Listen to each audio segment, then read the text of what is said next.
Certo, pessoal? Bem-vindos a mais um vídeo. Eu sou o Christian e nesse vídeo eu quero falar com vocês a respeito de algumas tags HTML semânticas. Até o momento, em alguns cenários em que a gente precisou estilizar algum conteúdo ou algum bloco de conteúdo do nosso HTML, a gente utilizou a tag div, mas ela nem sempre vai ser a melhor opção, até porque o papel da div é ser utilizado para te ajudar a estilizar algum conteúdo e não estruturar a sua página HTML. Por exemplo, eu vou começar estruturando uma página aqui utilizando as divs. Digamos que eu tenha um cabeçalho com um menu, então eu vou criar aqui uma div. Dentro dessa div eu poderia ter aqui uma lista não ordenada, que seria utilizada para os links. Lembrando que não é obrigatório você ter uma lista, mas eu gosto de colocar dentro de uma lista o meu menu de navegação. Então aqui dentro eu poderia ter uma tag A, que me mandaria aqui, por exemplo, para a barra contato, e que eu teria o texto de contato. Poderia ter aqui um outro menu de navegação também, que me mandaria aqui, por exemplo, para a parte de produtos, e eu teria aqui produtos como texto. E por fim eu poderia ter aqui também uma parte para encaminhar a gente para home. Então eu vou colocar aqui home, só que a home deveria ser a primeira aqui, né? Então deixa eu mudar aqui a ordem, beleza. Então eu teria aqui um menu, claro que a gente utilizaria esse menu, tiraria algumas coisas aqui, colocaria outras para ele ficar mais bonitinho. Depois disso eu poderia ter o meu conteúdo principal, a minha zona principal aqui, onde eu criaria outra div. Aqui dentro dessa div eu poderia criar seções, então eu teria aqui, por exemplo, uma seção onde eu poderia falar sobre os produtos, e eu teria um parágrafo, onde eu teria um texto também, vou deixar aqui um lorem, vou salvar. Poderia ter uma outra seção aqui, que seria uma seção agora de benefícios, e também outro parágrafo, usar a função lorem aqui do VS Code de novo, beleza. E por fim aqui embaixo eu poderia ter uma outra div, que por fim seria aqui o meu rodapé, onde eu poderia ter um pequeno texto aqui dizendo que todos os direitos reservados. Geralmente a gente vê ali os dados de contato, telefone, e-mail, endereço da empresa. E apesar da gente ter uma certa estrutura aqui, isso não está muito claro nem para o navegador e nem para ferramentas de busca como o Google, e muito menos para aqueles robozinhos que vão analisar a sua página e avaliar o conteúdo da sua página. Além disso daqui também servir para ranquear melhor o seu site nas ferramentas de busca como o Google e também auxiliar bastante na acessibilidade para pessoas que vão navegar no seu site através do teclado ou utilizando um leitor de tela. Então já dá para perceber que utilizar a div em todos os locais tem diversas desvantagens. Então vamos fazer aqui uma mudança nessas nossas divs. Por exemplo, eu tenho essa parte aqui que é o cabeçalho. E para isso eu tenho no HTML uma tag chamada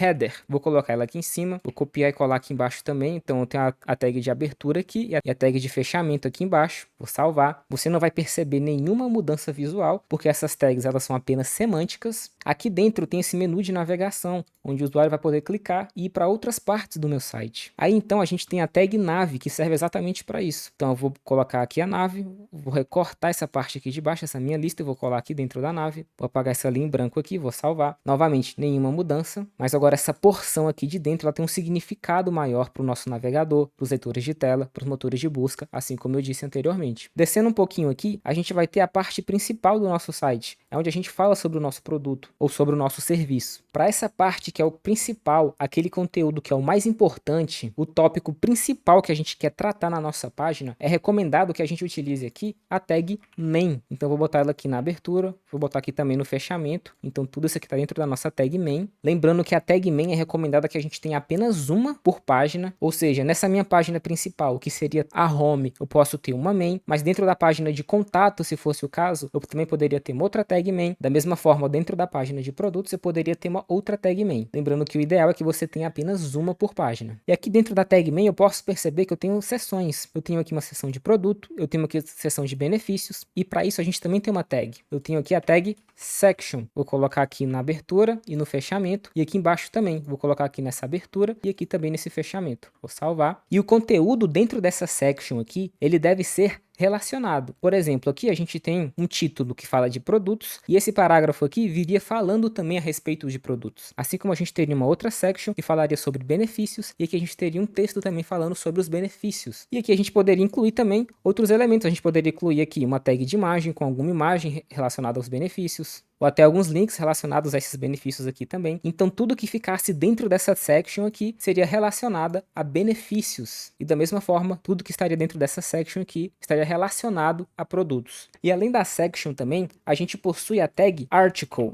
Ela é bem similar à tag section, mas uma análise que eu faço para me ajudar a saber onde eu posso usar o article é avaliar se esse trecho que está dentro do article, ele pode ser recortado e colado em qualquer outro lugar e o seu entendimento não vai ser perdido. Por exemplo, se eu vier aqui e colocar um texto, vou abrir aqui um H1 e colocar aqui como aumentar a velocidade da sua página HTML, por exemplo. E aqui eu poderia colocar um texto, eu vou usar aqui um Loren, só para a gente poder ter algum texto aqui. Então, talvez esse artigo aqui, esse article, eu poderia remover ele desse trecho e colocar em um outro trecho do meu site, que ele não perderia o sentido. Ele sozinho tem todas as informações necessárias para que o usuário entenda aquele conteúdo. Ao contrário dessas sections aqui em cima. Por exemplo, aqui eu tenho uma section de benefícios, mas talvez eu não saiba ao que estão relacionados esses benefícios. Será que é um produto de beleza? Uma comida? Um serviço? Um produto? Não fica muito claro. Então, nesse cenário, a section, ela faz parte de um conteúdo maior, de diversas sections. Da mesma forma que aqui eu também tenho essa section produtos, que por si só pode não fazer total sentido, porque eu não sei do que está relacionado a esses produtos. Mas os dois juntos, sim, podem ter algum sentido. E, inclusive, algo que a gente poderia fazer nesse cenário aqui, seria utilizar este article aqui em cima. Eu posso recortar ele daqui e envolver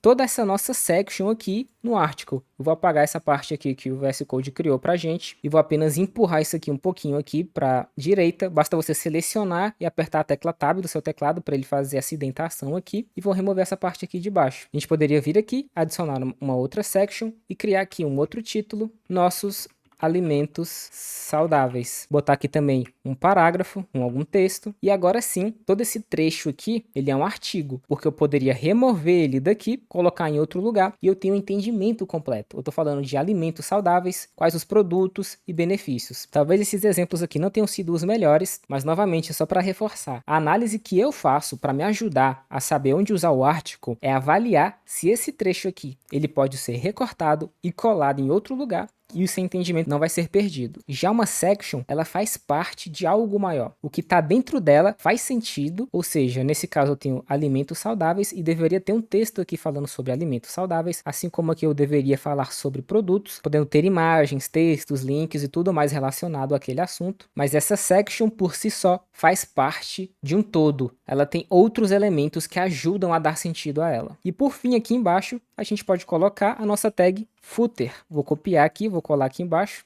abertura e fechamento. E como você pode perceber, nenhuma dessas tags aqui, ela muda o nosso visual no HTML, mas elas vão ajudar bastante a gente a construir um HTML semântico. E se ficou confuso, não se preocupe, a gente vai aqui para o site da Mozilla para dar uma olhadinha em como eles estruturaram o site, para a gente entender um pouquinho melhor como usar isso aqui na prática. Então eu estou aqui no site da Mozilla, o site que é uma ótima referência para você ir procurar a respeito de HTML, CSS e JavaScript. Eu vou clicar com o botão direito aqui nessa parte de cima e vou vir inspecionar. Vou mover aqui a minha DevTools, a minha ferramenta de desenvolvedor aqui para a lateral direita, para eu ter um pouco mais de espaço aqui para visualizar com vocês. Deixa eu aumentar aqui também um pouquinho mais para a gente visualizar aqui a estrutura HTML. E aqui, conforme eu for passando o mouse em cima, você vai perceber que eu tenho aqui a tag header. E como a gente pode analisar aqui, ela está sendo usada aqui no topo do site, servindo aqui mais como conteúdo introdutório, como uma logo, um menu de navegação, uma barra de pesquisa. Inclusive aqui a gente pode trocar o tema, a cor do tema. Então é isso que o header é. Então é dessa forma que eles estão utilizando o header nesse site. Se eu expandir aqui essa tag header, a gente vai ver diversas divs aqui dentro. E lembrando, não é que as divs não devem ser utilizadas. Você deve sim utilizar elas. Elas vão ajudar e muito na estilização. Da mesma forma que eles estão utilizando aqui. Então dentro da tag header, eles têm aqui diversas divs, provavelmente para ajudar eles a estilizar e posicionar os elementos aqui dentro. E conforme eu for expandindo essas divs aqui, a gente vai encontrar também aqui o Nav, que é o menu de navegação. E eu tô com o mouse aqui em cima e você pode ver ali na lateral que o menu de navegação está sendo selecionado. Isso significa que eles também estão utilizando a tag Nav para envolver o conteúdo de navegação deles. E aqui dentro eles têm uma listagem com os diversos LIs aqui dentro, sendo que cada LI aqui é referente aos menus que eles possuem. Beleza, eu vou clicar aqui nesse link aqui em cima e vou analisar o que é essa parte aqui do meio. Vou selecionar e a gente vai perceber que ela é uma div, mas é uma div que está dentro aqui de uma tag main, porque esse é o conteúdo principal. E veja que quando eu passo o mouse aqui em cima dessa tag main, deixa eu até fechar ela aqui, a gente vai ver que toda essa parte aqui, ela está envolvida na tag main. Ou seja, tudo isso daqui para eles é o conteúdo principal, o conteúdo que deve ter o foco, o tópico que eles estão querendo passar. E da mesma forma aqui embaixo, logo abaixo da main, veja aqui que eu fechei a main, a gente também tem o footer. E veja que ali embaixo o footer da Mozilla foi destacado. É onde eles têm ali alguns dados como o Twitter, o GitHub, tem a logo e diversos outros links também relacionados. Voltando aqui para dentro da nossa tag main, vamos dar uma analisada. A gente tem diversas divs e a gente tem também aqui algumas sections. Então, eu vou passar o mouse aqui em uma dessas sections e olha só, essa section aqui, por exemplo, ela está destacando esse conteúdo à minha esquerda. E conforme eu for subindo aqui e for destacando as outras sections, eu vou vendo também sendo destacado ali na lateral. E caso eu venha aqui nesse menu e acesse, por exemplo, a parte de HTML, eu vou vir para uma outra página e vamos analisar também essa página aqui. Vou selecionar esse trecho aqui, que está dentro de uma tag main, ou seja, a gente pode ter apenas uma tag main por página. Então isso quer dizer que lá na home eles têm uma tag main, já nessa outra página aqui a respeito de HTML, eles têm uma outra tag main, porque são duas páginas diferentes. Vou expandir ela aqui e aqui a gente consegue visualizar que eles têm um artigo. Lembra daquela análise que eu falei que eu faço? Analisar se aquele artigo ele pode ser removido da página e o sentido vai ser preservado? A gente pode analisar aqui que no site da Mozilla, se eu selecionar esse artigo, a gente vai visualizar que é todo esse trecho aqui. E aparentemente, se a gente remover todo esse trecho daqui, dessa parte do site, e mover para um outro lugar, ainda assim vai fazer sentido, porque o tópico principal é estruturando a web com HTML. E dentro desse artigo, você vai ter, muito provavelmente aqui, diversas seções, igual a gente pode visualizar aqui, que vão dar sentido a esse artigo e vai fazer com que ele possa ser movido sem perder o sentido. Mas também observe que se a gente selecionar uma dessas sections aqui, ó, por exemplo, eu vou selecionar essa daqui de pré-requisitos, ela por si só vai tratar dos pré-requisitos para você aprender HTML, então tudo aqui dentro vai ser a respeito disso, mas ela sozinha, caso eu remova e leve para um outro local, não vai fazer tanto sentido assim. Eu não vou saber qual a relação desses pré-requisitos aqui. É pré-requisito para o quê? Para uma linguagem de programação? Para o HTML? Para o CSS? Ou para um outro conteúdo? Mas a partir do momento que ele está dentro de um article, sendo utilizado em conjunto com diversas outras sections, então aí sim ele faz parte de um conteúdo maior. E por fim, eu vou clicar aqui novamente e vou selecionar essa parte aqui lateral e a gente vai perceber que aqui na minha DevTools foi selecionada uma tag aside. Eu não falei sobre ela lá no nosso código HTML, mas ela vai ser basicamente utilizada para esses menus laterais. É como se fosse um conteúdo à parte. Ele não é tão importante para o entendimento do conteúdo principal, mas ele está ali na lateral. Geralmente ele vai ser utilizado dessa forma aqui mesmo, como um menu lateral. E essa tag diz que ele está ali, mas a gente não quer dar tanto enfoque assim a ele. Bom, pessoal, então essa aula vai ficando por aqui. Eu só queria dar uma breve pincelada aqui a respeito dessas tags semânticas que a gente tem no HTML e como a gente pode utilizar elas para trocar as divs que a gente vai ter no nosso código. Lembrando que a div, ela não é a vilã, ela pode e deve ser utilizada para te ajudar a estilizar o seu conteúdo. Ela é muito poderosa para te ajudar na estilização, mas gostaria de apresentar aqui para vocês outras tags que vão ajudar o seu site a ficar mais completo e robusto, além de ajudar na acessibilidade, ferramentas de pesquisa e robozinhos que vão ranquear o seu site em motores de busca. Se vocês gostaram, cliquem no gostei, se inscrevam no canal, deixem um comentário aí também para saber o que eu posso melhorar ou se tem algum conteúdo que vocês querem ver. Eu vou ficando por aqui e até a próxima.